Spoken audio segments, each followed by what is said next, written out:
All right, ladies and gentlemen, we got a very busy Saturday today. Just uploaded my reaction to the last two episodes of Bleach Thousand Year Blood Wars Part 2 season finale, and we're getting started with today's One Piece reflections. So let's go ahead and get this shindig started, shall we? Yo, peoples, Kyushu92 here, and welcome back to One Piece Reflections, where I, at the end of every single month, go over every chapter we get of One Piece that we get throughout the year. Now, in the month of September, we had 3 chapters of One Piece that dropped, and all were significant as they were still focusing on Egghead and Luffy's encounter with Kizaru, a 2-year reunion, 15 years in the making. We got chapters 1091, 1092, and 1093. Currently on break for the series right now, because this upcoming Sunday, we don't have anything for One Piece, but we do have a My Hero Academia and Jujutsu Kaisen chapter coming up this, basically tomorrow. So, to go over everything, let's start off with chapter 1091, which has like a beautiful cover spread, Sentomaru. And it pretty much began where Kizaru had already made his way onto Egghead in an attempt to get towards Vegapunk and everyone else, and he encountered Luffy, who momentarily impeded his progress. But it shows the rest of the Navy ship saying, "Admiral Kizaru is in the field! Get ready for anime reaction!" Because at this point, the Mark IIIs have been told to assault the Navy vessels, along with the Sea Beast weapons, and just prepare to attack everybody. So, this starts with everyone just fighting. With all the Navy fighting, but the Sea Beast weapons take charge and they start devastating a bunch of the ships that are there around Egghead. And we have the Vice Admirals taking part in this fight as well, including Vice Admiral Quadruple Chin, and he's hitting one of these Sea Beast weapons, specifically a Hippo-based Sea Beast weapon, in the face with an arm that's reminiscent of Zephyr from One Piece Film Z. And then we have Vice Admiral Dahl, who we've been introduced to when Marie Joie was taking place, the whole reverie, when Garp was talking to a lot of these Vice Admirals back in Marie Joie. Vice Admiral Dahl was there as well, and we also know that she's well aware of Sword and everyone else too, but Vice Admiral Dahl is capable of fighting these Mark III pacifistas. Now, mind you, it's significant because she kicks one of these pacifistas in the face, and these pacifistas are supposed to be stronger than your average pacifista. But it shows you just how strong these Vice Admirals are. Halster, yo, good to see you. It shows you just how strong these Vice Admirals are for Vice Admiral Dahl to come in, and she just kicks one in the face and immediately draws blood from it. So a lot of the Vice Admirals are already making landfall on Egghead right now. Then we cut to the Labo phase, where Usopp is seeing everything go down, and Vegapunk gets the thought in mind that right now, with Sentomaru leading the pacifistas, the island's defenses are utterly impenetrable. And also because Sentomaru being there means that all of the pacifistas and Sea Beast weapons follow his commands. Since he's the third one in line for authority. And we get like a reminder of the pacifista authority hierarchy, which is at the bottom, anyone who has an authority chip. Above that would be Sentomaru himself. Above him would be Vegapunk and all the Vegapunks, the Stella and all the satellites. And then above even Vegapunk would be the 5 elders. Of course, the 5 elders can't do anything about this hierarchy unless they're there in person. Being a 5 elder, being one of the elders, and then trying to give an order over a Denden Mushi would not work, because you have to be in person for this to work. So Sentomaru is the one in charge of all the pacifistas and has authority over them right now. And Usopp is worried, isn't that why he showed up? To take out Sentomaru? Kizaru? Stussy was right, they sent an admiral here. This brings back some very unpleasant memories from the Sabaody archipelago. Now, for the Straw Hat crew, in story, it's only been 2 years since we saw Kizaru first encounter the Straw Hat crew, and Kuma sent them in different directions that jump-started pretty much them separating for 2 whole years in order to get stronger so that they could never lose again, or at least become even stronger, because there still have been some losses for the Straw Hat crew, despite them coming back 2 years later. But this has actually been 15 years in the making, because when this chapter that saw Kizaru encounter the Straw Hat crew, specifically the chapter where Rayleigh saves the Straw Hat crew from Kizaru, that was their first and last encounter with him for us for 15 years. So it's been it's been a decade and a half since we last saw Kizaru interact with the Straw Hat crew at all. The whole crew, not just specifically Luffy, because Kizaru encountered Luffy before during Marineford, but for all the Straw Hats to be reunited and face to face with an individual too strong for them to face, it's been 15 years in the making. And they're fighting right below us. I'm sorry, Sentomaru, this fight is too cruel to ask of you. I won't blame you for running away. And it shows Kizaru, who's fighting Sentomaru, who's, trying to block him, as Kizaru is just still fighting the same exact way, just kicking Sentomaru over and over and over. You didn't like the hierarchy of authority thing when we were first introduced to it, but you're not too bothered by it now. I mean, it doesn't surprise me about the whole hierarchy thing. I mean, of course Vegapunk would come up with a hierarchy system to ensure that no one can get the better of him, or surprise him, or use his own pacifistas against him. They would have to go up a certain chain of command. So it doesn't surprise me that Vegapunk has something like that in place. So that whole matter, because it feels messy. I don't know if I would say it's messy, because it's a whole hierarchy system. It's a whole chain of command for all these different advancements that Vegapunk has control over. And then you have all these other people that go under that can have control of it as well. But, keeping Vegapunk at the top along with the 5 elders. I wouldn't say it feels messy. Though. It just adds in a new, why is it so when one Vegapunk makes a command, another Vegapunk can override it? Because they're on the same level. When one Vegapunk makes a command, another Vegapunk can override it because they're on the same level. It's not like, why can this one Vegapunk make command over all of them? They're all on the same level of authority. So, any one of them can give orders at any time, and no one order can just trump another completely. It's like that give and take. That's a huge oversight. I wouldn't say that's an oversight. The only oversight is them thinking that the only oversight is them not thinking that one of them could betray them. So the hierarchy system is not an oversight, but Vegapunk's oversight is not keeping an eye on one of the satellites, literally called the Greed.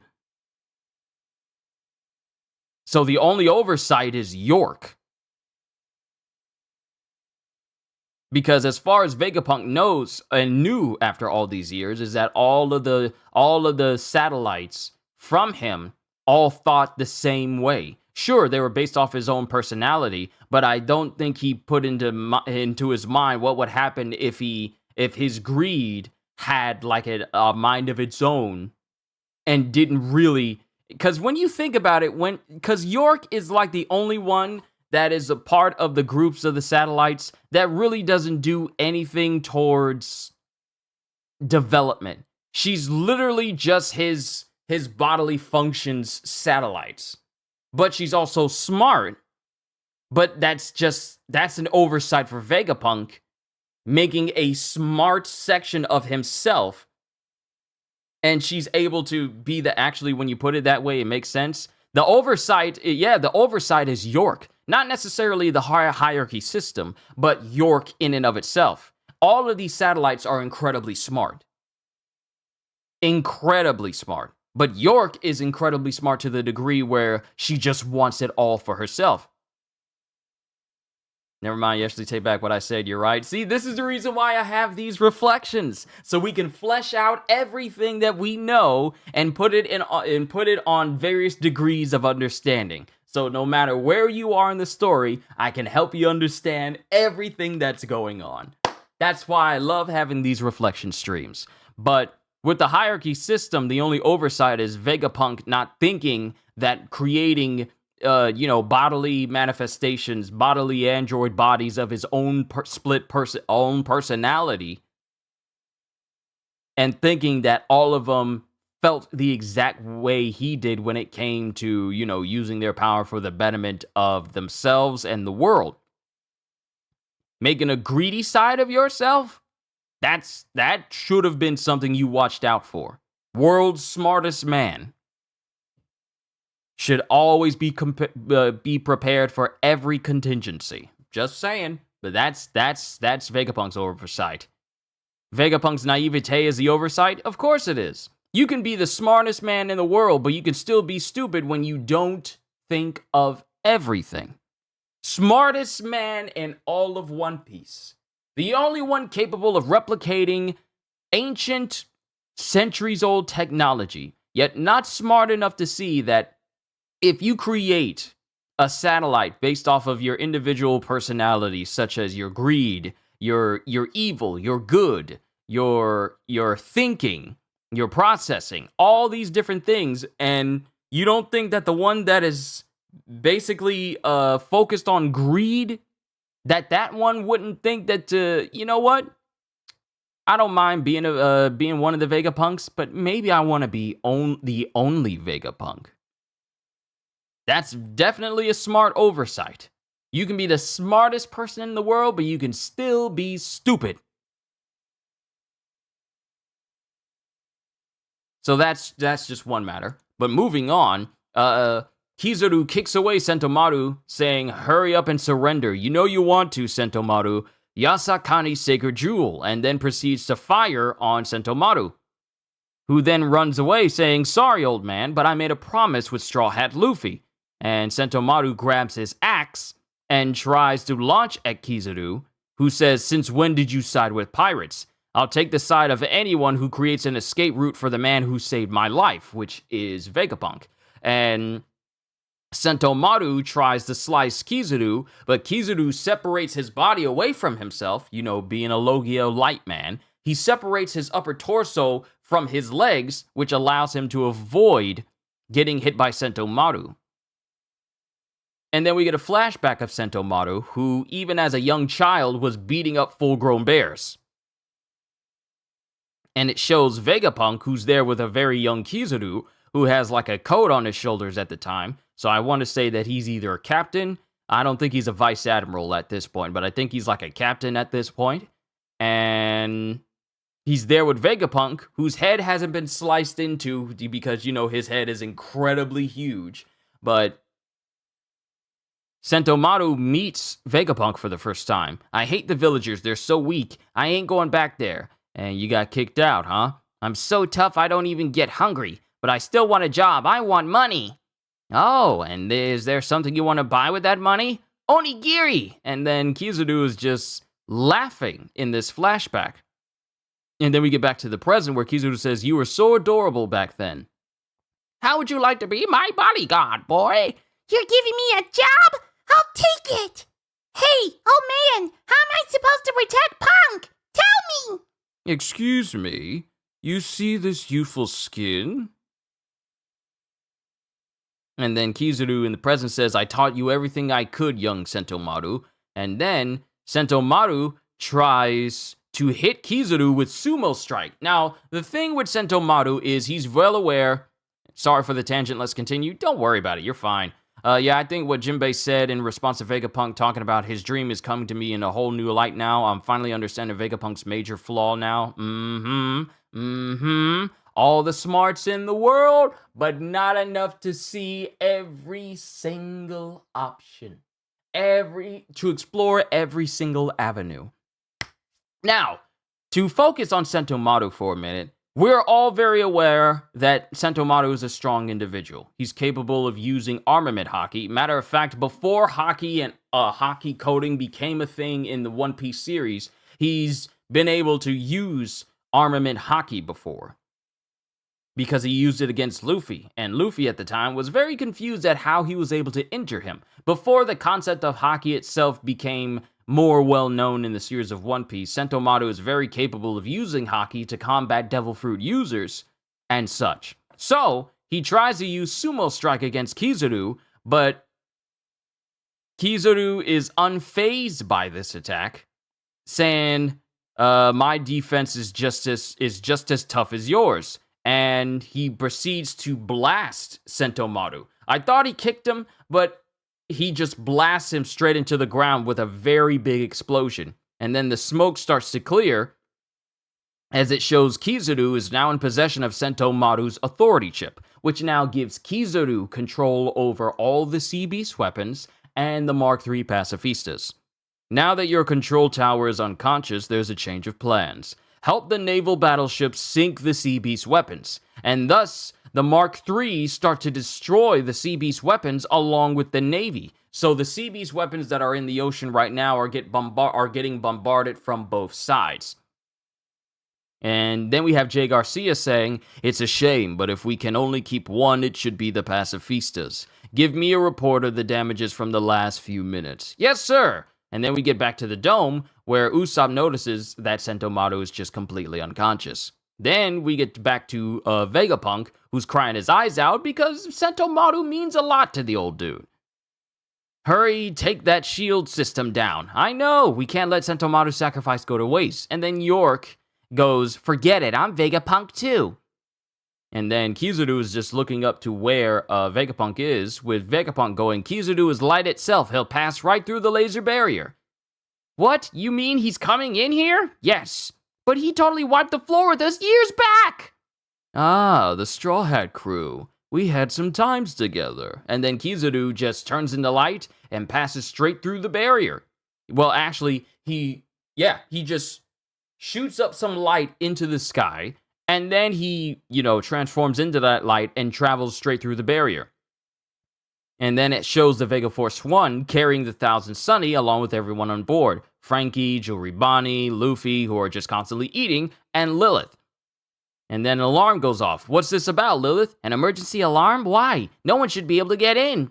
Checklist to keep safe. The power plant, Punk Records, York, who is actually a friend, it turns out. Checklist to be eliminated. Dr. Vegapunk. And it shows the unconscious body of Sentomaru as Kizaru is up above ground. And as we cut back inside of the lab, we have Usopp, who's keeping track of things, the Stella Vegapunk and the satellites trying to break the code. And then we have Stussy, who looks off to the side just in time to see Lucci try and speed over to kill Vegapunk. And Stussy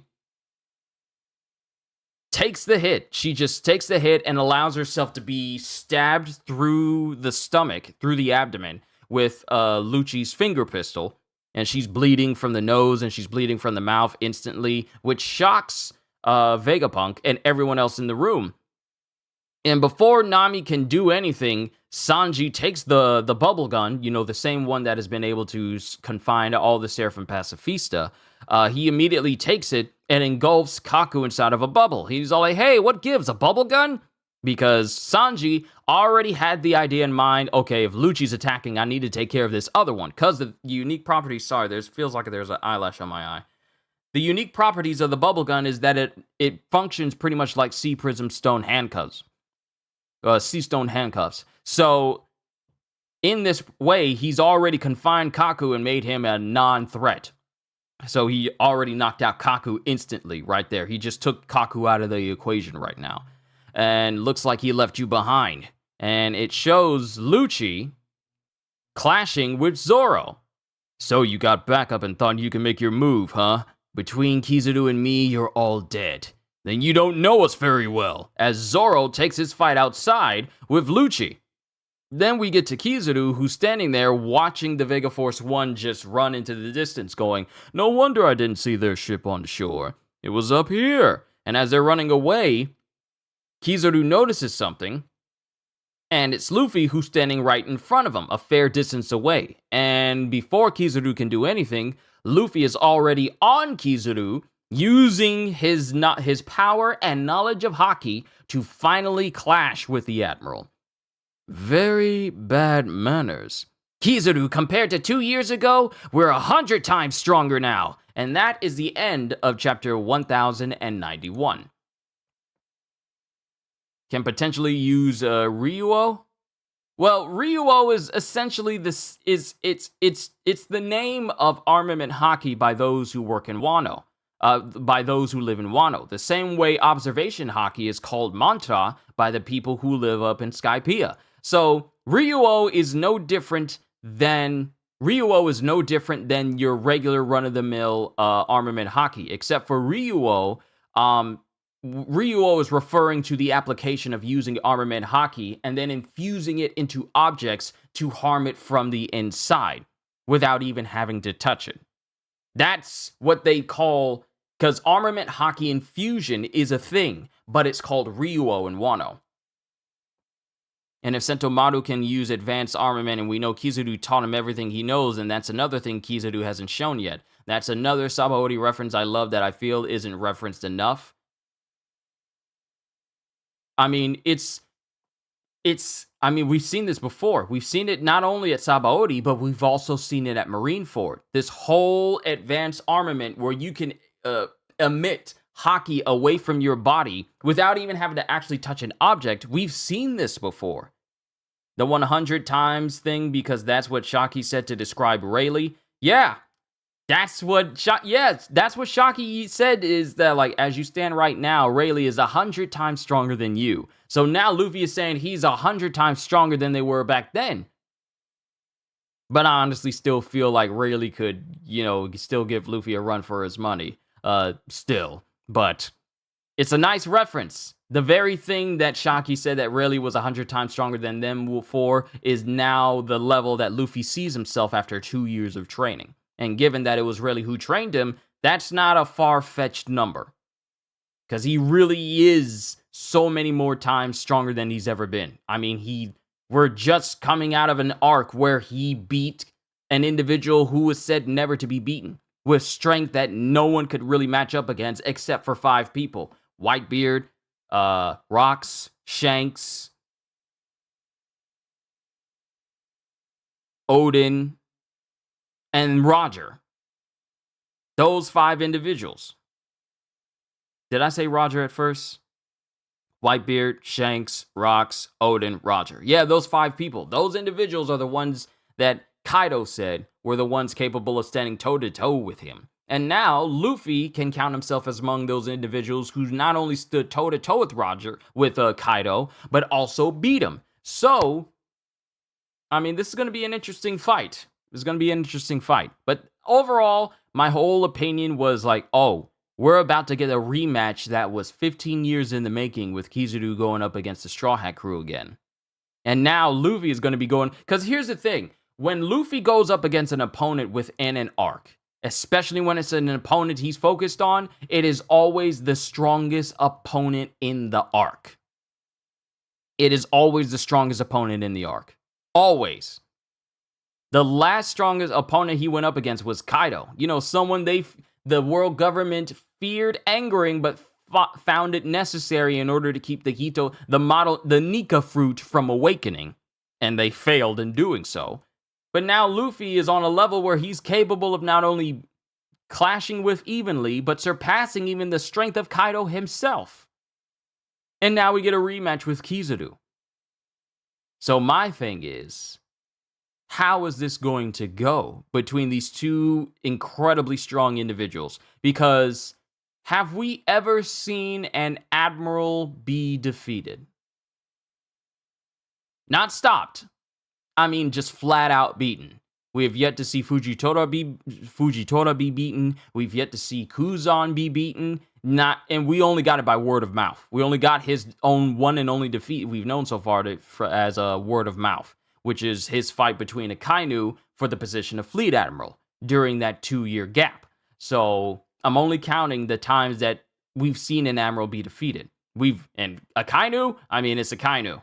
You gotta be strong to face that man. So, now the question is, could we possibly see an admiral be defeated? And I'm saying all of this before we even get to the last 2 chapters of this month, which I'm gonna get to. But how I'm feeling is that we could see a moment where an admiral has to be serious. Don't know about being stronger than Kaido, but he can definitely give Kaido a good and tough fight.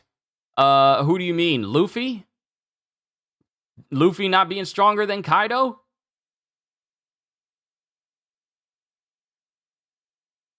Because, I mean, that question's already been answered. If you're saying, like, you don't know about Luffy being stronger than Kaido, but he can definitely give Kaido a good and tough fight, yeah, Luffy.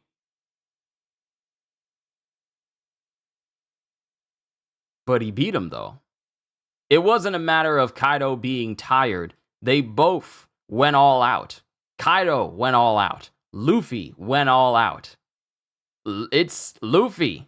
He beat a tired out Kaido that still managed to almost kill him repeatedly. They both gave it their all. So, I mean, it doesn't matter if Kaido was tired, he still gave it his all, and Luffy still beat him. They were both tired. Both of them were tired, and Luffy still won. Not to mention, Luffy learned how to use Conqueror's emission in the fight, which gave him an edge. And also awakened a Devil Fruit that essentially made fighting Kaido more so a Looney Tunes fight than just a knockdown drag out on the level of, I don't know, Luffy versus Lucci back then. So, I mean, by the way, you have Nihon now. Awesome. Use that with the Satori, and you will be able to heal yourself very quickly if you use both the Satori and the Nihon together. They both complement each other. It's good. It's a good blade. But me personally, if you beat an individual in this series and you defeat them, you are crowned the winner. The world recognizes your strength for beating this very strong individual. You are stronger than them. That's just not tired out, but he definitely wasn't 100%, and Luffy got a food break. Imagine if Kaido got a sake break. He had some. He was drinking. I'm just saying we have got to factor in the amount of breaks Luffy did get. Kaido got some breaks too. When Luffy got back up there, Kaido was just chilling. Remember, he was still drinking. He was drinking up there too. He was drinking up there. He had a sake break. So they both had a moment to actually breathe and catch their breaths again. And yet Luffy still won. They both had breaks. Luffy had a food break. Kaido had a sake break. Because remember when Luffy was saying, like, take this seriously. Take this seriously, while Kaido was drunk.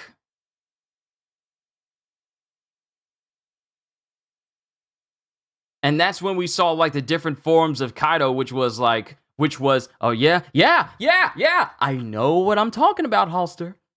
Remember, this man had his sake break. He was drinking when Luffy got back up there. And that's when we saw the drunken dragon Bagua, which led to Luffy being bodied and almost being killed. You thought he was still fighting Yamato while Luffy was getting back up there? Nope. Kaido had a chance to rest up. He had a chance to rest up. He went back to his normal state. Then, when he was fighting Luffy again, he started using Drunken Dragon Bagua. And that led into Lightning Hammered Thunder Bagua. And that caused Luffy to get bodied again. You know, don't worry about it, Halster. It's all good. It's all good. Psycho, but yeah, Psycho, it's good to see you, as always. Sorry if I didn't say your name fully when you came in. But, yeah. That's just another instance. That's the reason why I said that Luffy's stronger. They both had a break. They both had a moment where they could breathe and catch their breath. But Luffy still won out in the end. So now it's going to be interesting to see how Luffy stacks up against an admiral, which is an individual we've never seen lose in the series.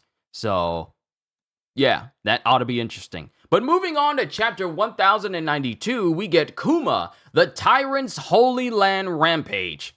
Kuma, the Tyrant's Holy Land Rampage. And we go straight to Marijois, where a ton of the guards are trying to hold down Kuma. Because it's like, the Invincible Slave has returned. And my thing is, you gave him the nickname of Invincible Slave and you still want to take him down? Y'all are not very smart in Marijois. The Invincible Slave. Does it make much sense to name him that? Why would you name your slave the Invincible Slave? What happens if he came back? You got nothing to fight him with. The Invincible Slave is back! Soldiers, stop him at once. Did you forget this man? Hold up, Captain! Captain, he called him invincible! We need to stop him! But he called him invincible, Captain! It doesn't matter. We'll make sure that we hold him off until one of the admirals arrive. He said he was invincible. Where's my... Look, Captain, it was nice working for the Navy and everything, but when you put me up against a person whose literal title... who's been given the title of Invincible Slave. What you want me to do? It's like they really don't think it through. They don't think it. The Invincible Slave has returned. The Invincible what? Who he coming back for? And which direction do I need to go in to get away from that individual he coming after? But great hiccups. But these guards hold down Kuma with chains. They bind him in chains. And he's huffing and puffing. He's got like a crack going across his face. It's not even like a blood smear that's coming from his eye. It's like a crack on his face, like his faceplate. It's like his face is super tough and it's cracking rather than tearing like actual skin. Clearly need to go back and reread it. It's all good, Holster. It's all good. And then he uses Ursa Shock at his own location. He literally just blows up the area where he's standing, knocking back everyone, leaving a whole big smoldering area of ruins in his wake. Now, mind you, no damage comes to the Pangaea Castle, but damage comes to the area when we first got to Marijois and the Ryugu family. Not the Ryugu family, but Neptune and his family were on the moving treadmills, which we found out was run by slaves pushing the road forward underneath. That whole area just gets blown up. But yet, no harm comes to the Pangaea Castle at all, despite Ursa Shock being basically an air bomb that goes off. No harm comes to it at all. So, what is that castle made of? What is it made of? Is it made entirely of sea prism stone bricks? Sea stone glass? What is it made of? For nothing, not even a single scratch to get there. But as the dust settles, we finally see a Kainu who's actually choosing to move. Clearly, and as much as this sucks to say, with Kuma's capabilities, it makes sense why they name him that. He's probably the most capable slave they ever had. I mean, yeah.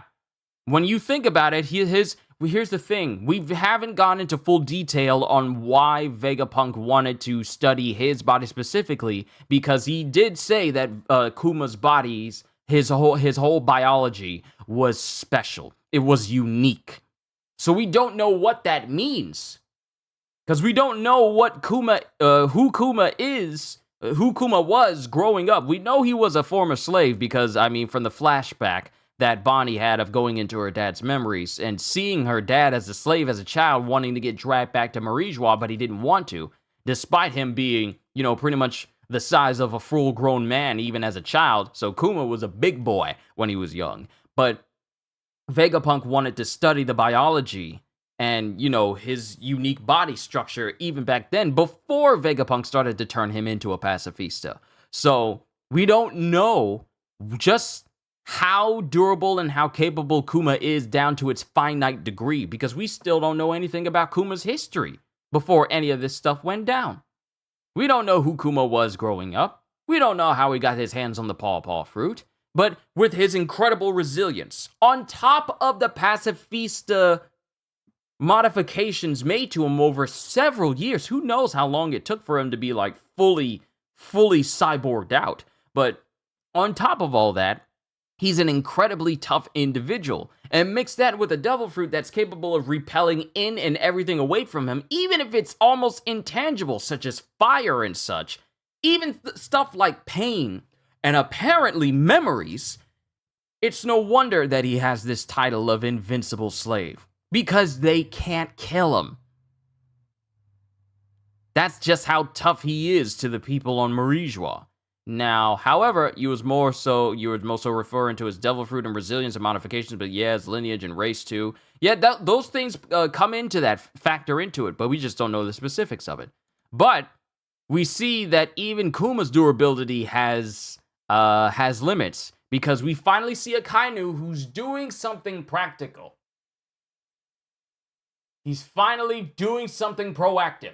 He's finally on the field, because I'm pretty sure this man is fed up of hearing all this news about these pirates doing in and everything that they want to do. He wants to eradicate the seas of pirates, not to the fanatical degree of Zephyr wanting to detonate certain fault points throughout the world to cause all of the seas to just go up in smoke and, threaten the entirety of the world in the process. But Akainu finally shows up, ready to actually do some work, going, what do you think you're doing? First the revolutionaries the other day, now this. You must answer for this historic destruction, Kuma. And then it has the knights going, Fleet Admiral Sakazuki, or Fleet Admiral, because they call it Sakazuki or Sakazuki. I haven't seen the more recent dub episodes of One Piece that say Sakazuki, so I need to keep my eye on those. But then we have one of the soldiers standing up going, Fleet Admiral Sakazuki. And then this same soldier, the one with the pointy hats and the old-timey looking armor, his head gets stomped on by a citizen of Marijois, by one of the Celestial Dragons, going, these soldiers are worthless. Akainu, I'll have you know that last night I ordered the lobster and they had the gall to tell me they were out. Like, I cannot wait for these Celestial Dragons to be gone, because it just shows you, Kuma thinks he's a Lunarian. I don't know. We do know that we're coming across a lot more races in the world of One Piece that are incredibly unique. Some so rare that, King is the only remaining Lunarian that exists. And his entire lineage is a race of people that were called gods. And they lived on the Red Line before the world government was even a thing. So that's a pretty deep lineage, and I would love to know the history behind the Lunarians and what happened to them. So that'd be interesting. Just as important as it would be to find out Kuma's lineage and find out how he became the way he is right now. But imagine his race is related to Lunarian in a way. I don't know. We'll just have to see. But the Celestial Dragons are mad and upset because they're pretty much their food supply is gone, because Sabo burned it all. Think about that. An entire nation, the area, you might as well call it a world of Marijois, because they kind of regard it differently from the people who live not at Marijois. So all the food supply from Marijois is gone. All of it. Everything that every single Celestial Dragon relies on to eat and sustain themselves. I ordered lobster and they had the gall to tell me they were out. Everything that the Marijoians, I know they're not called that, I just made that up. Everything that the Celestial Dragons love to eat is now gone because of Sabo. Think about this. You have an entire nation, and you keep all your food, and all your food, like your stockhold of food, in this place. It's like basically a gated community. But this gated community has this giant surplus of food for everyone who lives there, for them and only them. Imagine all of that gets burned in a single day. Burned down to the ground, and your entire food supply is gone. Now the Celestial Dragons are going to know what it's like to be a human and have to wait for their food to get there. Because I can tell you right now, they're not going to get a massive surplus of food that's just going to appear out of thin air for them. That's at least the equivalent of half the world's entire food stock, and that's me being generous with how the Celestial Dragons are. Yeah, because I imagine they're incredibly wasteful. I imagine that they're not the type of individuals to eat every single bit of food that they get. They only eat the parts that they like, and then they throw away the rest. Even if there's more than enough food, I'm pretty sure that none of the Celestial Dragons are thorough. We no longer have any smart-minded Celestial Dragons up there anymore because Miasgard was executed by the supreme leader of the Holy Knights himself, Garland. So every single one of these Celestial Dragons, with the mindset that they have no idea what to do when they don't get what they want. Because they always get what they want. Now they're in a situation where they can't get what they want. And that is something that they're not used to. Akainu, I'll have you know that last night I ordered the lobster and they had the gall to tell me they were out. This has never happened before. What's become of Marijois' food supply? That's not the most important thing. I've been brutally injured just now. Hurry up and put that tyrant slave Kuma to death! And then Akainu, yeah, you ever notice how Akainu's head is always tilted to the side because of things that annoy him? He tends to have his head tilted to the side with that cigar in his mouth. I think the first time we saw his face, he had his head tilted to the side. Yeah, I think the first time we see Akainu's full face, not him from the side, we see him tilting his head to the side in this exact same way. Hold on. Since I'm doing the reflections, I can do this. I gotta find that volume from Dressrosa.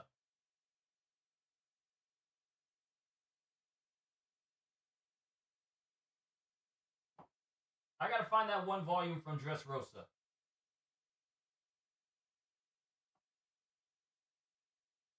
When he's talking to...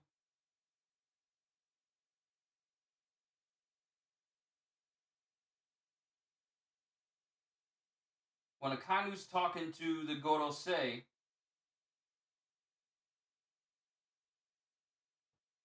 yeah! The exact same way! Okay, alright, so what chapter is this? Hold on. Chapter 793, Tiger and Dog, which is when we see Akainu's face for the first time in the time skip. It is when we go to the red line, Sacred Marijois. This is when Akainu was saying, "Tell me, how does a rat like Doflamingo bend the world to his will?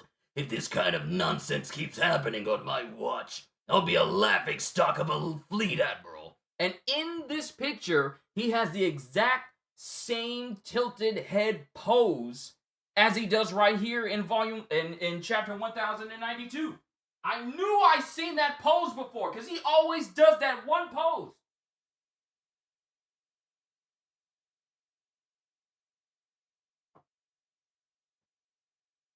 I knew I seen it. I knew I seen it before. Chapter 793. I knew I seen it. And I gotta be careful with my books as well. They better hope that killing Miasgard doesn't bite them in the back. Imagine if Morgans found that out. Imagine if King Neptune found that out. Yes, Akainu hates the Celestial Dragons, but he can't exactly do anything. No, he can't. And Akainu continues going, "Listen up, Kuma. If we can't maintain control of you, then we certainly can't afford to have you on the loose, where you can be a danger to the public." Now, he's saying danger to the public, but he really means danger to the Celestial Dragons who are here. You lost your free will long ago, I'm told. So if you're no different from a dead man, then where do you think you're going? And then he proceeds to hit Kuma in the face with Hellhound, Mego, and the same way he took off half the face of Whitebeard. And Kuma's face is just carved out. Like, this is one of Akainu's most powerful attacks, capable of just completely eviscerating and searing and burning through anything at all. "At least you bleed like a man." And Kuma's just bleeding. Like, half his face is gone, Half his face is burnt off along with a portion of his shoulder, and he's bleeding profusely, and yet he still has the strength to run away from a Kainu who's trying to blast him with points of lava. And then Kuma's foot gets because I didn't know what happened. I thought his foot got completely engulfed in the lava, but no, a Kainu hits Kuma's foot with so much lava that it actually comes off. He actually burns off one of Kuma's legs, like shin down and foot as well. And then Kuma feels this, and then he just pops himself away. And then we get a flashback with Akainu when he was speaking to Jewelry Bonnie. Bark all you like, but Kuma's mind will not return to him. He volunteered to be reborn as a weapon of war. And of course, Bonnie doesn't want to hear anyone speaking this way about her dad. As she goes, he would never leave me behind. And then all the celestial dragons are screaming, "Hey, where did Kuma go? You let him escape? Some fleet admiral you are!" Where would you go? A mere puppet with no mind or will left. And after Kuma's gone... Wait a minute. Hold on. Oh! I didn't notice that Akainu went back to wearing his old admiral clothes again. He went back to his red suit. Because in all the other appearances of Akainu, whenever he's looking as a fleet admiral, he had his white suit on. And when it's drawn here in the series, it's just a white suit. It's just white. It didn't fully dawn on me that Akainu went back to wearing his red admiral outfit. That didn't dawn on me that he went back to that.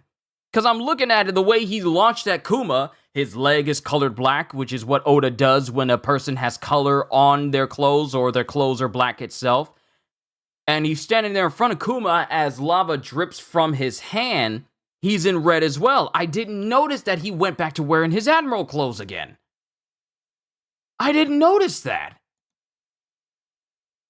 And this one line from Akainu, a mere puppet with no mind or will left. Here, initially, I thought, he must be talking about Kuma. But then I realized, and one of you said so, I don't know if it was you, Halster, or somebody else, I believe he's also seeing similarities between Kuma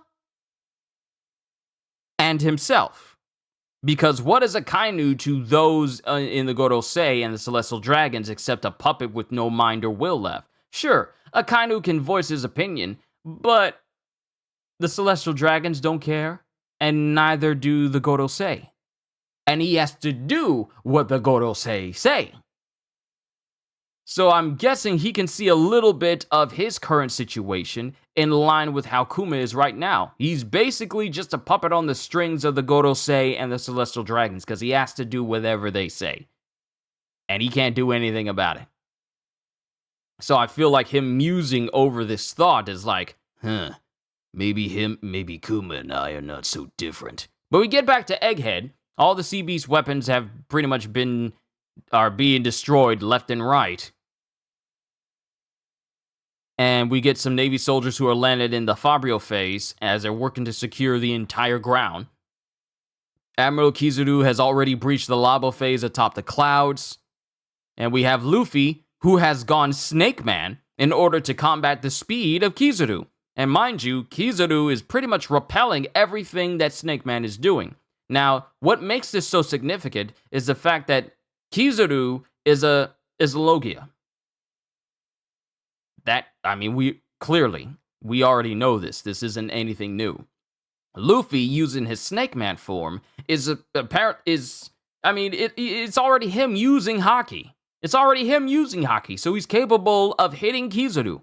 Yet the thing that matters the most out of this is the fact that Kizaru is just blocking everything that Luffy is doing so nonchalantly, despite the threat of him being able to get hit now, since Luffy can use Haki now, and Luffy is using a form that was pretty much used to combat an individual who could see into the future. And I said this before during my reaction. Snake Man is a form of Luffy in Gear 4 state, meant to move faster than a person who could see into the future. And yet, Luffy is using it against Kizaru, and Kizaru is just blocking everything. Like it's nothing. He's not phased. He's not even trying to dodge everything. He's just blocking it because that's how confident he is against fighting Luffy in this state. And of course, he's so nonchalant with everything. Legasp, really? He's a Logia? Har har. Har har. It is to laugh. But he's going, very powerful stuff. However, I must ask what brings a pirate like you to step in and protect a man like Vegapunk? That's what I'm asking. Why do you want to kill the Apple Man? And Luffy, using, his culverin and his jet pistols and their very erratic and extremely fast way of moving throughout the field, and Kizaru is just blocking everything. And then Kizaru goes straight into the air. He just turns in the light and goes miles away from Egghead. So far that you can see the entirety of the island in one singular panel. That's how far out Kizaru has gone. And even Luffy can't even tell how far he went. Man, how far away did he fly? I don't want to kill him, obviously. I've known Vegapunk for a long time, so I'd appreciate you staying out of this. And then Kizaru turns into a beam, which then is meant to be narrow, and then it starts to pick up. It starts to pick up speed, which one of you referred to as the Cherenkov effect, which is essentially what happens when light passes through a medium, and is therefore able to. You know what? Let me pull it up. I see. Cherenkov radiation. It's the Cherenkov effect. Is what happens when electrically charged particles, such as protons or electrons, travel faster than light in a clear medium like water. So, this is essentially Kizaru making himself faster than light in order to increase his already substantial kicking power, or hitting power, because Kizaru just uses his powers normally to move at the speed of light, and augment his kicks for devastating damage. Speed is weight. Momentum can dictate something as light as a remote control being something that can leave a small mark in a wall. I am not going to throw my controller at my wall, because why would I do that? But it can mean the difference between a remote control, this is for my sound system, a remote control hitting the wall and leaving a small mark, between a remote control traveling at 150 miles an hour and leaving a hole in it.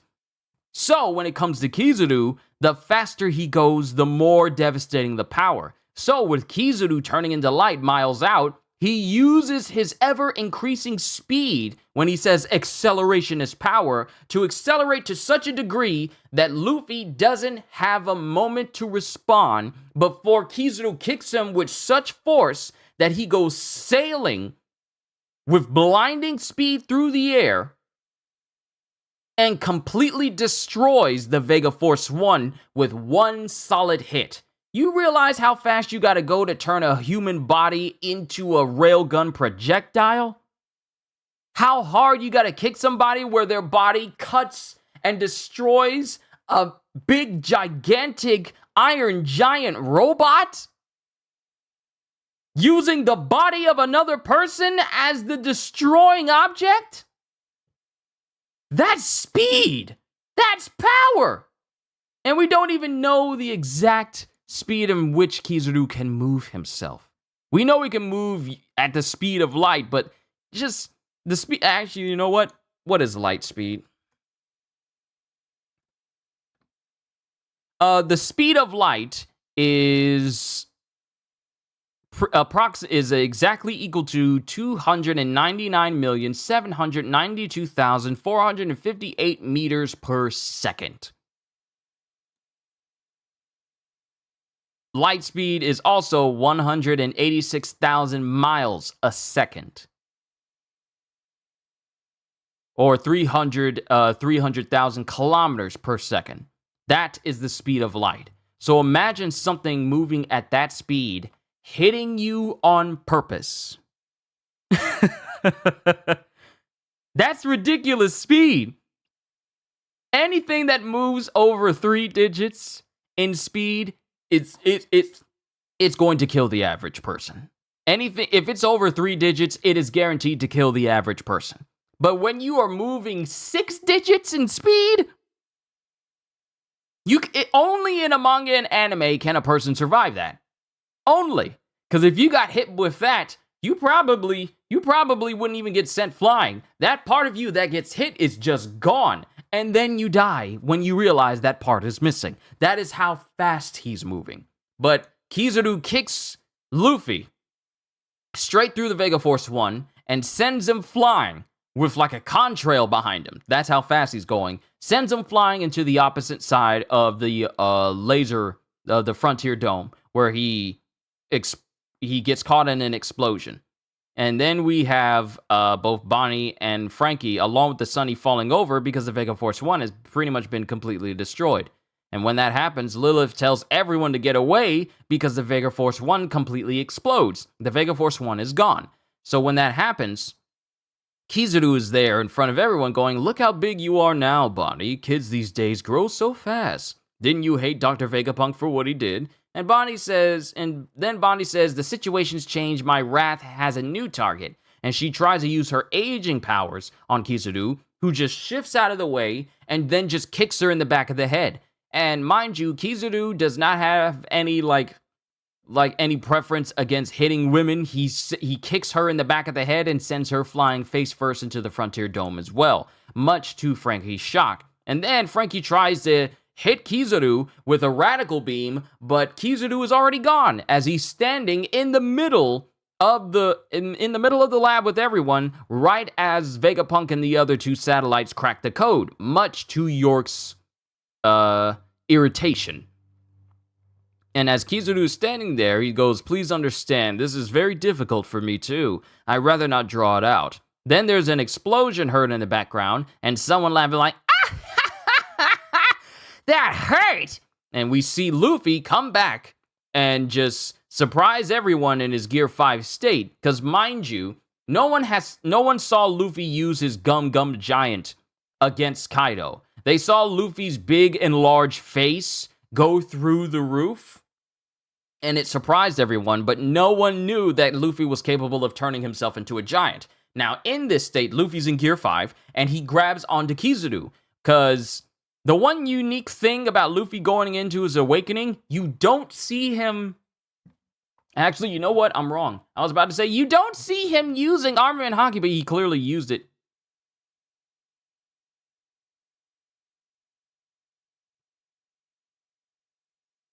What in the world was that? But I was about to say, you don't see Luffy using Haki with Gear 5, but you clearly see it when he's using Gum Bajrang Gun. But he grabs onto Kizaru, much to the shock of basically everyone. Atlas, Vegapunk, Nami, and Usopp. And Kizaru, surprised to see Luffy in this state, goes, "There it is. So this is the thing you do." And Luffy goes, "Thanks for knocking me all the way down, jerk. Almost thought I was gonna die going through that barrier twice." So, Luffy got knocked straight through the Frontier Dome. He got kicked straight through the Frontier Dome, but he had to go back. So he had to endure the explosive laser power of the Frontier Dome one time, getting kicked through it, and he had to go back voluntarily in order to get back through it again. So that was already substantial for him. But as that's going, and we already know that when it comes to Luffy's heartbeat while he's in this Gear 5 state, it has that doom doom doom, doom doom doom, doom doom doom, boom boom boom. As his heartbeat is going, it somehow awakens the ancient iron giant that's down below in a scrapyard where we found the original Stella. And it activates. Mind you, Vegapunk has been trying to figure out how to activate this thing the entire time. Not gonna lie, at first he was surprised Sanji isn't the one fighting Lucci after what Lucci did to Stussy, and instead in the latest chapter going away to somewhere else, but I'll say more when we get to chapter 1000. Yeah, I'm almost done going over chapter 1092. Vegapunk has been trying to figure out how to activate this thing. He hasn't been able to replicate its power source because he knows that the power source of this robot is incredibly, well, powerful. So for this entire mech, which deactivated before it could fully destroy Marijois years ago, it now suddenly reactivates again, as if activated by the fact that Luffy is using Gear 5 and his heartbeat is resonating with it. So there's so many questions about Nika, the power of Nika, and how it's able to activate this ancient statue. We don't know how it's connected, but it's clearly connected to the Nika fruit as a whole and the wielder of the Nika fruit, since it's activating right here, right now, after countless amounts of years. So there's obviously a connection between Gear 5, well, not just Gear 5, but the awakened Hito no Mi model Nika fruit, and this ancient mech that almost destroyed the Celestial Dragon's home. Clearly a connection for this thing to activate now out of all times. Because this is the first time we see Luffy using Gear 5 here on this island, and it just so happens that this robot activates as soon as he does so. Yeah, there's a connection there. I can't wait to find out. Now, mind you, we're still on break for One Piece, so we'll find out about it later after next week. But man... But that's the end of chapter 1092. Onwards to the last chapter of September, and then I can call it after that because I want to get my stream started for Cyberpunk so we can finish Phantom Liberty today. I want to go ahead and knock that all out today as well. But we start with chapter 1093, Luffy versus Kizaru, where Luffy is holding up Kizaru in his giant state, much to the surprise of everyone. And then Luffy jumps up into the air and starts swinging his arm wildly around, and then he proceeds to throw Kizaru into the far-off distance, while Luffy is, in the air just laughing his head off. And Chopper goes, "Where are you going, Atlas?" "I'm going down below to take control of the pacifistas again. Otherwise, we'll be zapped by their lasers as soon as the barrier is down." That's the best idea, because for the moment, there's no higher authority here than Vegapunk. Whoever controls the pacifistas wins. And then we have Vegapunk going, "Wait, Atlas, I'll go with you." "Huh? What makes you think you're allowed to do that?" goes Usopp. "The whole thing is happening because people are after your life, man." And then, he speaks to Frank, then Vegapunk speaks to Frankie going, "It seems like Bonnie is down below now." "She's alive? Glad to hear it. Kizaru knocked her right into the barrier, so I was worried. How does a grown man like you let her get kicked?" And this is obviously Sanji, screaming about it. "Sorry, my bad. I'll go help her as soon as I can, but the barrier." And then Sanji's there with Jinbei going, "This is Sanji speaking. If Bonnie needs to be rescued, I'm there. We've picked up all your so-called luggage for you, Vegapunk. I'll head towards the rear exit. Let's all meet up there." And this is in Building A, second floor.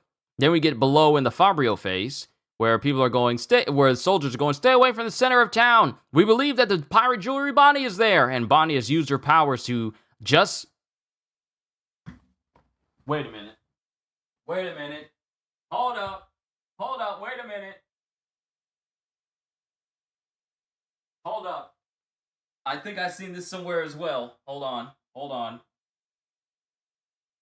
The way there's these children, the way Bonnie has aged up the children, aged up the soldiers to be old men or children again. I gotta find the chapter where everyone is running away from the Navy and everyone is using their powers to get away. I gotta find the one where Bonnie has turned numerous people into children. I know I've seen it before. I've seen this before. Hold on. And this is volume 52.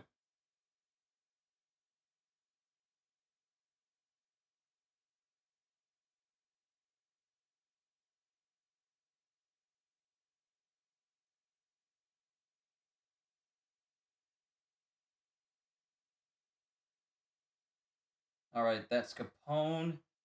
Okay, so it's not the same. But one thing I like about it is it's right here in chapter...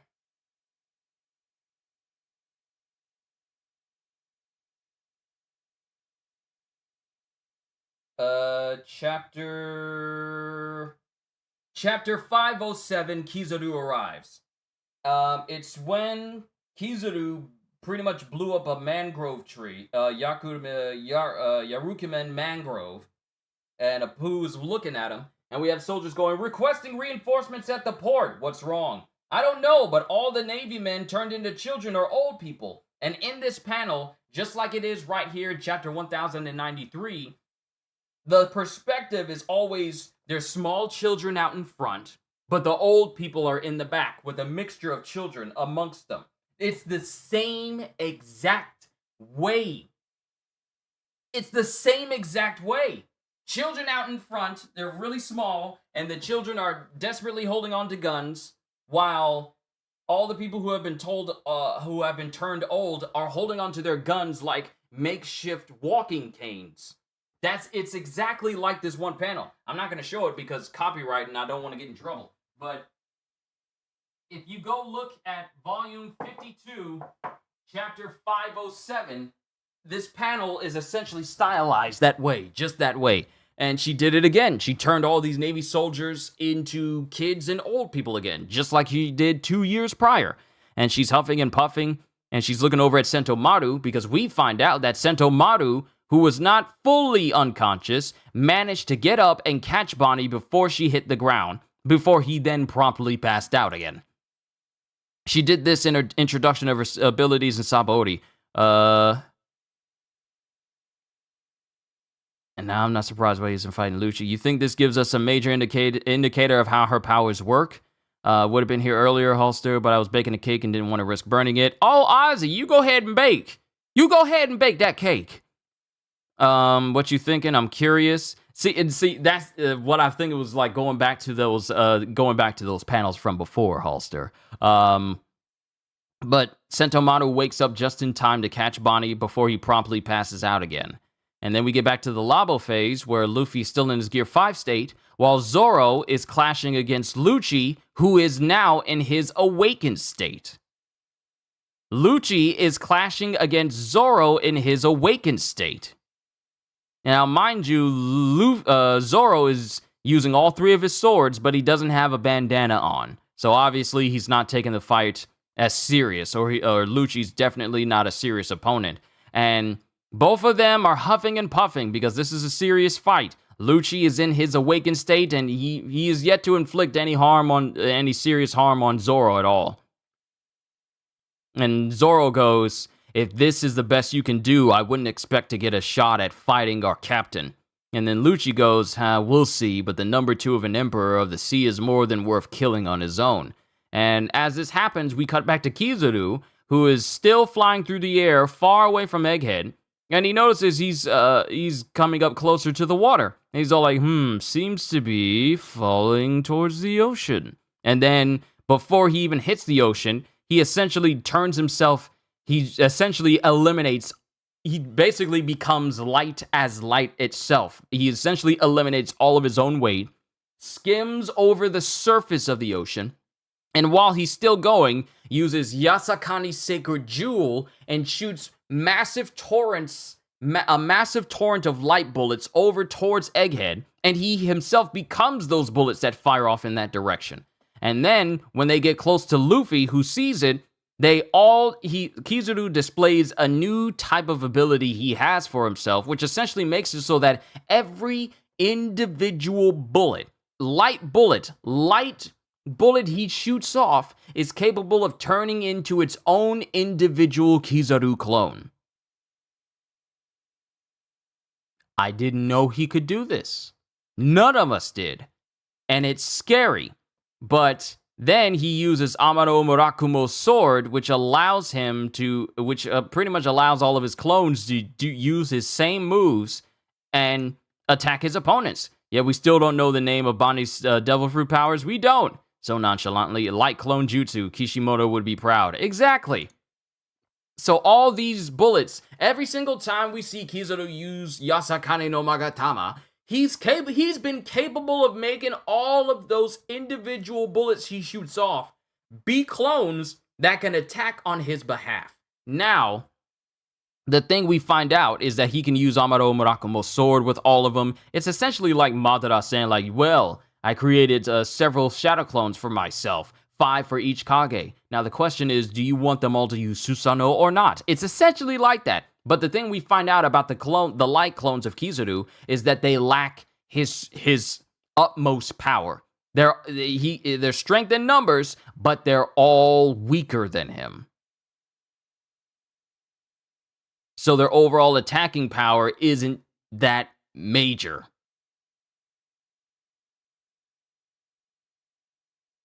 Because one of them manages to cut into Luffy's face just a little bit. It's not a major blow, it's more like a glancing blow. And Luffy uses Gum Gum Whip, and he knocks through several of them. And then Luffy starts running away, midair, like he did when he wanted to go back to Kaido. He starts running midair in order to get away from Kizaru, and all these clones start cascading in like a line, starts cascading in a spiral around him. And then he goes, tricked ya, Gum Gum, Dawn Stamp! And he uses Stamp, which is also hockeyed up as well, because his foot is black with hockey. He uses it to hit Kizaru, but comes to find out that the clones, they were all clones, and the real Kizaru is down in the lab.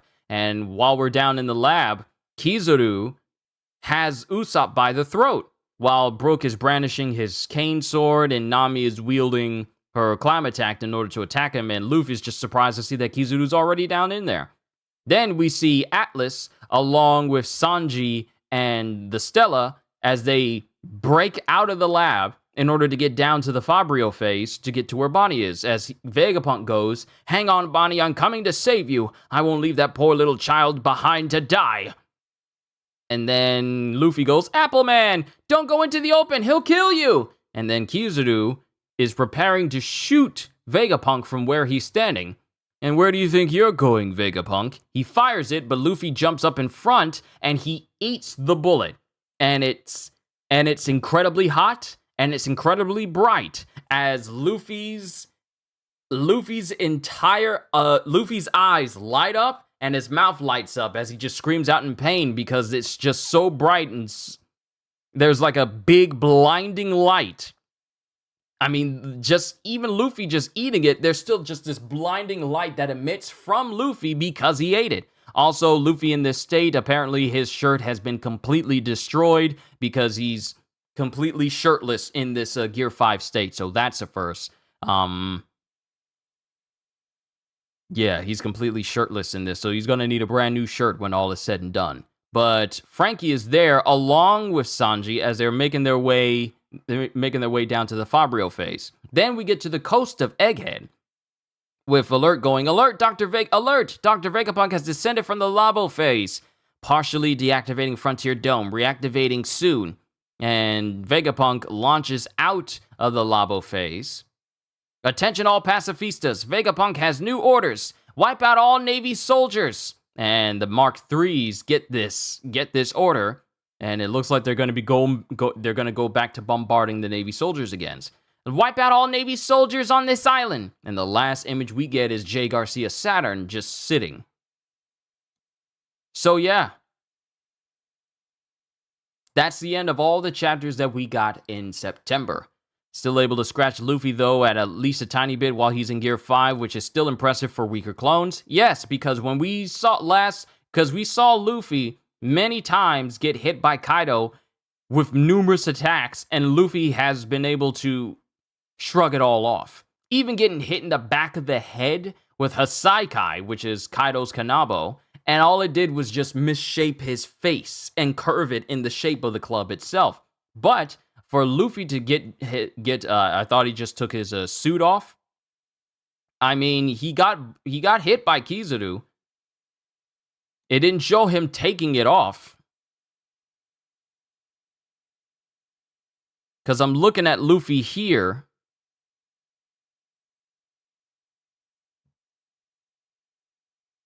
Matter of fact, I need to actually go back. Luffy, in his Gear 5 state, he doesn't have it. He doesn't have it. He doesn't have his jacket on at all. So when he got hit in that Frontier Dome, I wouldn't be surprised if his shirt, like his Vegapunk clothes, didn't survive going out and then him trying to come back in. So he was just left with just like his pants and sandals. Because he's fighting Kizaru here the entire time, but he doesn't have a shirt on.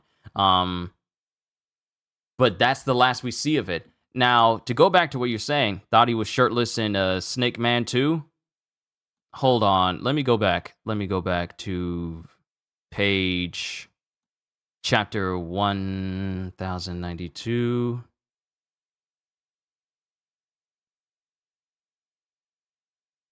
Is he?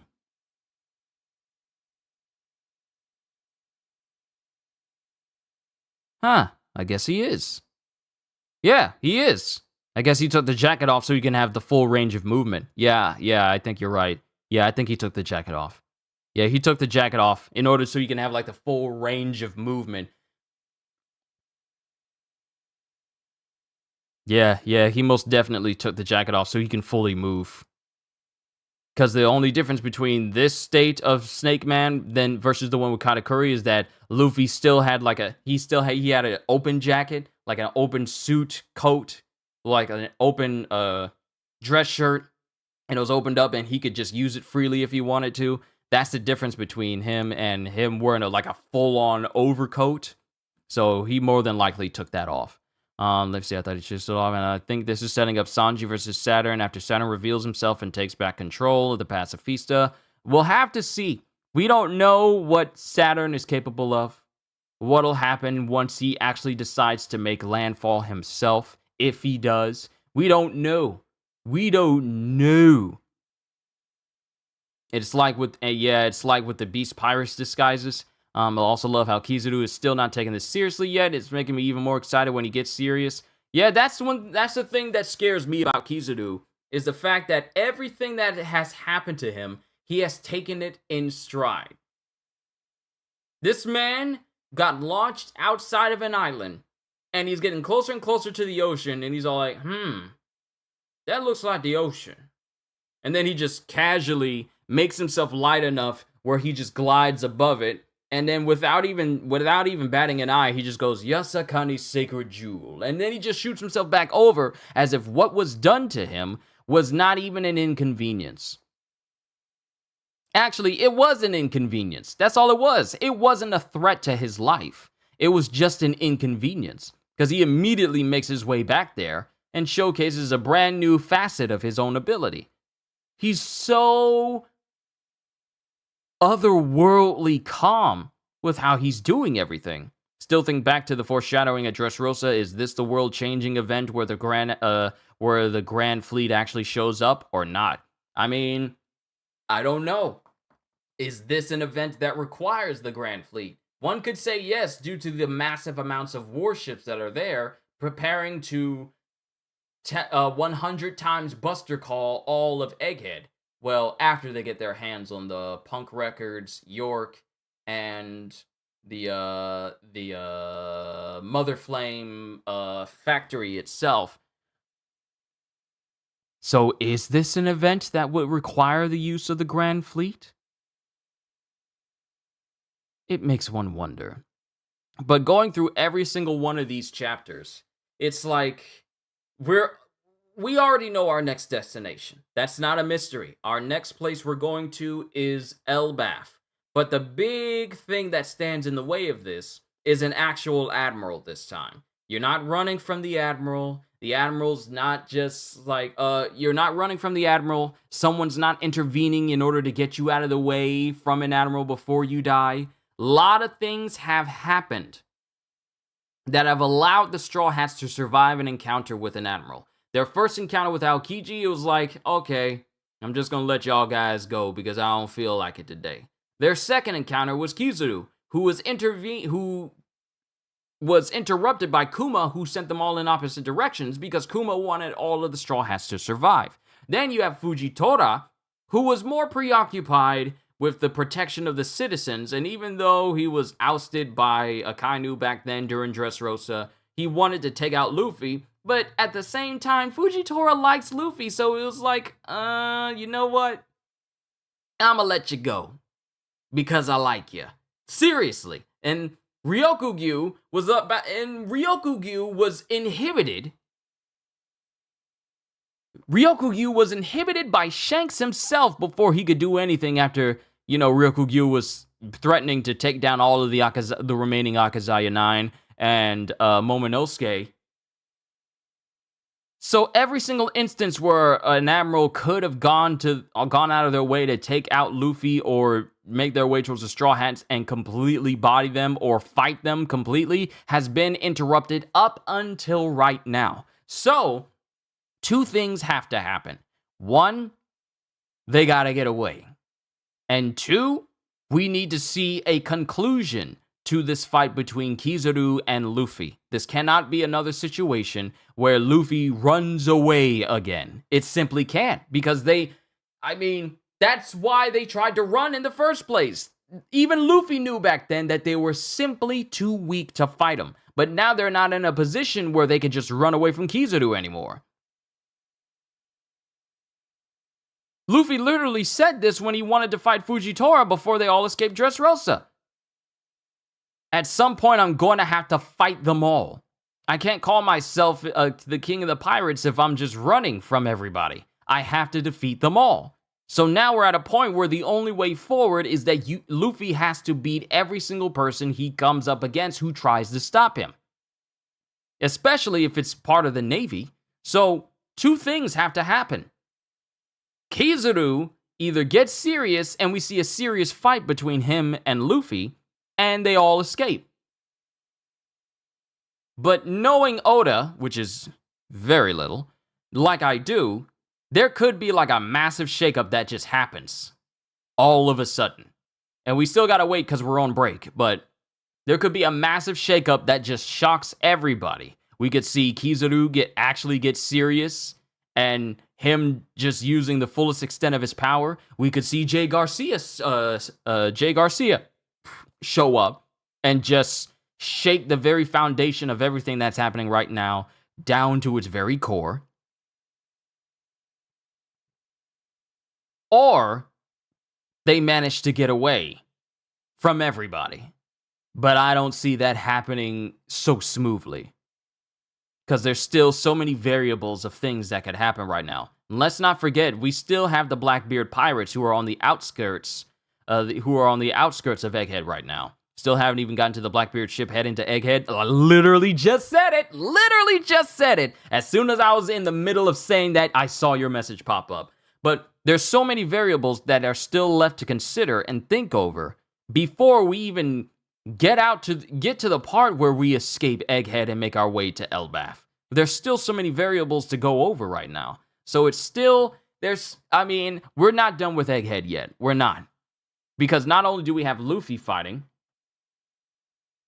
but we have Zoro fighting Lucci. And of course, all of the Seraphim have been contained. Kaku has been contained. We still need to check on Stussy, but given that Chopper is there, he's probably the best person to check on her and make sure that she's fine. We still got Robin. We don't know what Robin's doing right now. We know Jinbei and Sanji were getting everything loaded. We know Zoro's fighting Lucci. Sanji is with Frankie, along with the Stella Vegapunk and Atlas. We got Nami and Usopp and Brook, who are still...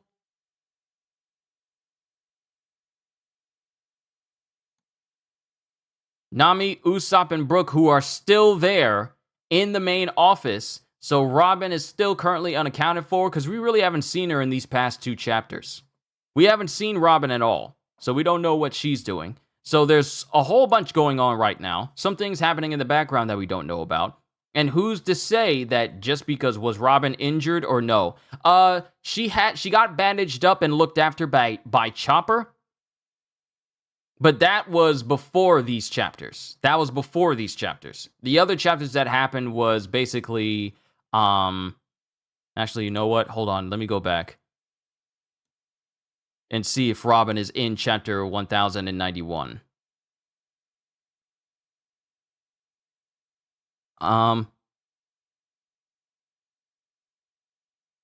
Nope. Robin is not in 1091.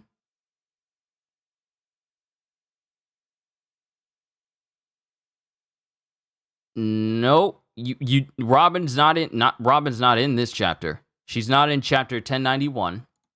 She's definitely not in chapter 1092, because that just focuses on Kuma in the beginning, and then we get back to Egghead, and Luffy's fighting Kizaru.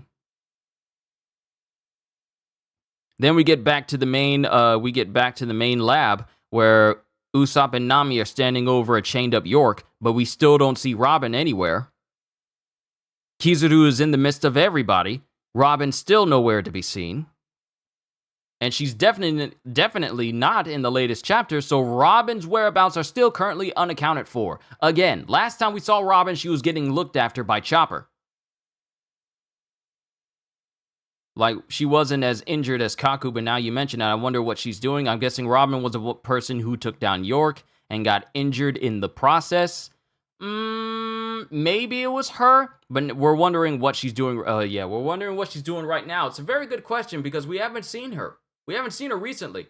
We were all wondering what was going on with Robin before, and we found out that she was getting looked after by Chopper after the Seraphim decided to betray everyone on York's orders. But now Robin is gone again. So the problems that Robin could face up on the Labo phase is lessened due to the fact that the Seraphim have been contained, Kaku has been contained, and everyone that wants to kill them is not within the vicinity of the lab right now. So Robin's whereabouts are currently unknown, and what her role is right now. So that's unknown. But overall, for September, and I'm not going to go on too long because I want to get some food before I set up the stream for Cyberpunk so we can finish Phantom Liberty. But as far as all of these chapters go, Oda is really ramping up Egghead. Really ramping up Egghead. The stakes have been set. Our next destination has been set. We have a fight between Luffy and an admiral on a full capacity right now. We got Zoro going up against Lucci. And, I mean, even Lucci in his awakened state, and Caribou is another factor too. Yeah, but the thing is, we haven't seen Caribou in a hot minute, and he's nowhere near the Straw Hats. So I'm only going to focus on what's happening in the vicinity of the Straw Hat, because Caribou is not around them.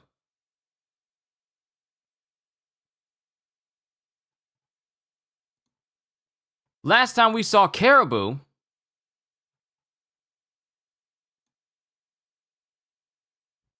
or is he? It's been so long, my goodness. When the Straw Hats departed Wano, he presumably... Oh, okay.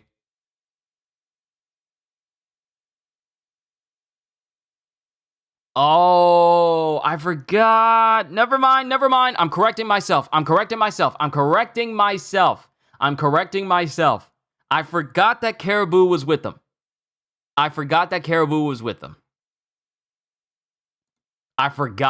Egghead arc. When the Straw Hats departed Wano, he presumably stowed away with them aboard the Sunny, though he was discovered and locked away in a barrel. He panicked when he thought the crew was planning to head to Marigewa to save Nefertari Vivi. After the crew was split by their hectic arrival at Egghead, he was released from his barrel. Caribou expressed his frustration that they would land on a government island to Zoro, who told him to be on his way to Caribou's anger. So, that's another factor. Caribou is nowhere to be seen, so what's Caribou doing? So that's another concern. All I know is this ending for Egghead is probably going to shake up the dynamics of the powers that be in the world of One Piece once again. Because, one, the world government wants to get rid of Vegapunk simply because he's been researching into the Void Century, which is punishable by death, regardless of the reason. But if Vegapunk gets away, that puts an enormous amount of threat onto the world government, because everything that Vegapunk knows, everything that Vegapunk knows is information that could threaten the world government. So that's already a substantial thing. We already have one of the Gorosei heading to Egghead in the midst of a battle, mind you. There, while the entire island of Egghead is being assaulted by naval forces and sea beast weapons and pacifistas, and he's there in person, so that's already significant. Vegapunk and the statue activating to Luffy's heartbeat, who knows what it's going to do? There's so many things to consider about what the implications of Egghead itself is going to mean for the rest of the world. Because should Morgans learn that Luffy escaped off of Egghead, it is going to make the world government look horrible, because the world knows that Vegapunk works for the world government. And if they find out that Luffy, who was holed up in Egghead, escapes an entire island-sized bombardment that not only had an admiral on standby, but numerous vice admirals on standby as well, and even with their combined might could not keep Luffy away or keep Luffy from escaping, it is going to make the world government look bad.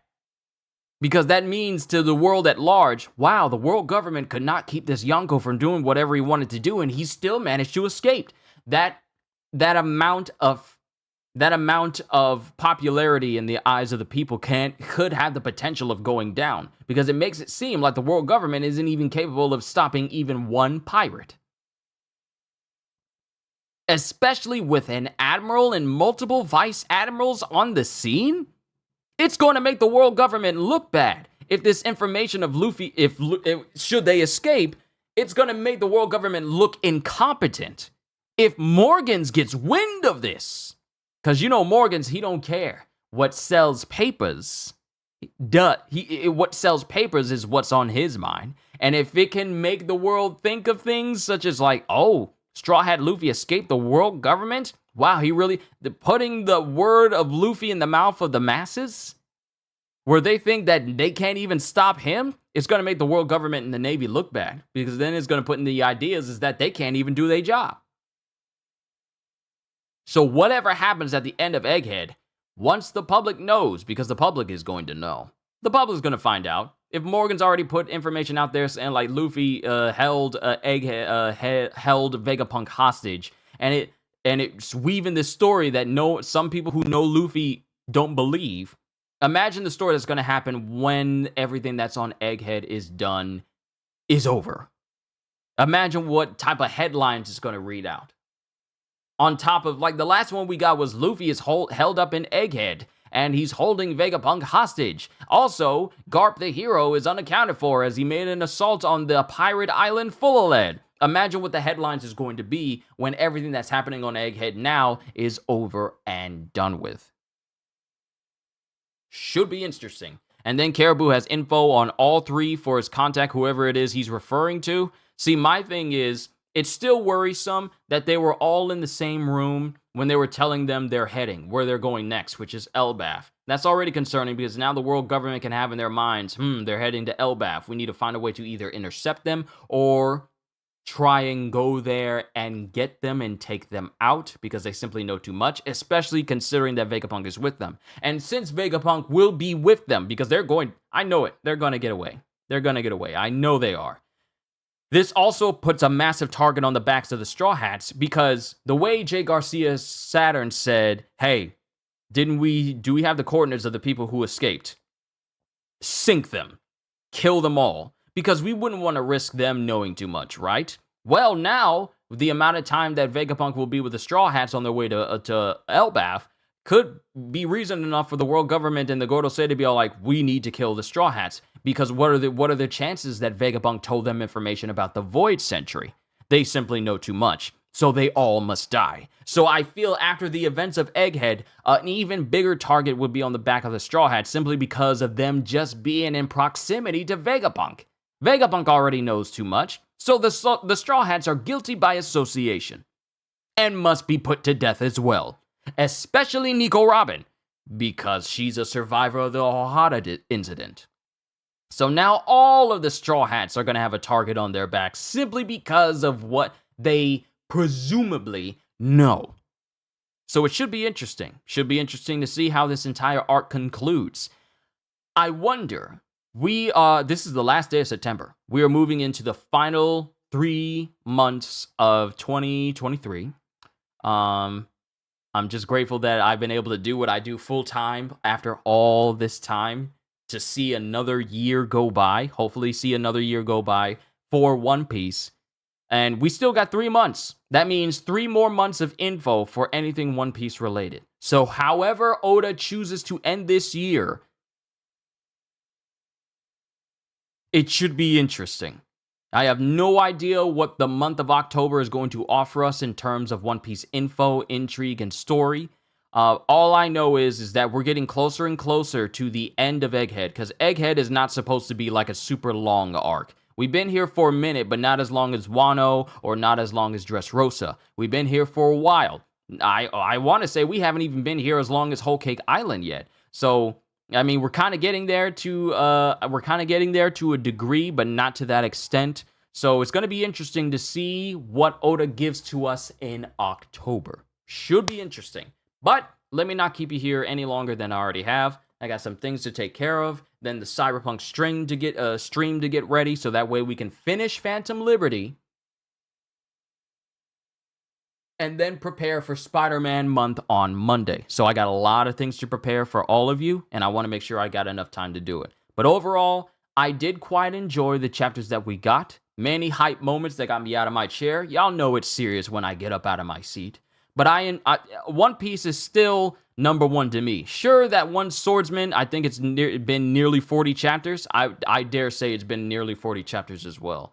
I haven't been counting, but I feel like it's getting close to that. One Piece is still hidden. I know that we have that one manga that popped up with like 2 chapters, and it apparently has surpassed One Piece in terms of popularity, being number 1 right now. I haven't even read it yet, so I don't know anything about it. But One Piece is still showing why it's one of the big 3s and why it's lasted this long. So I'm looking forward to what Oda has in store for us in October. But I'm done, ladies and gentlemen. I got a lot of things to do today for Saturday as we cap off September. All I can say to everyone here, Ozzy, Halster, Psycho, everyone who's joining and everyone who's watching this either during the stream or after the stream has been up, all I can say to you, because 1058 was the Straw Hats post-Wano bounty reveals, yeah, it's been a while. All I want to say to everyone right here, right now is, hope you all enjoyed. Can't wait to see you all in my next video. And if you enjoyed what you saw here today, then do these things, because not only are they free, but they also help this channel grow even larger. And I have to say, recently, this channel has been growing a whole lot faster and a whole lot larger than normal, and I just want to say thank you for that. Because the more the merrier, and because I am, let me see if I did that right. Because not only does this help not only is it free, sorry, I got it mixed up here because I'm always adding extra.